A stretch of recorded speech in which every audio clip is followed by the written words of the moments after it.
यो भाई झूठे लाने अहाँ बेकल रहे छी रे। एक बात तो साफ बुझ लियो कि एहि संसार में सबके सब किछ पड़ले नहीं भेटै छै।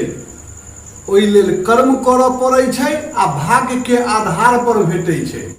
जागि रहल अछि भारत, आब अपनो सब तो जागू। बहुत पछुआल छी से बुझ लियो। ई रक्षाबंधन के पाबनि आबि रहल है, जे सब साल पाबनि ई नव नव संदेश लऽ कऽ आबैत अछि। आ एहि पाबनि के अर्थ छै जे आपस में प्रेम बना कऽ राखू। ई मुँह से निकलल शब्द में कोनो ओहन शब्द निकलल हुए जैसे अहाँ सबके नहीं नीक बुझाय तो हम क्षमा चाहै छी। धन्यवाद। जय मिथिला, जय मैथिली, जय भारत माता, जय हो।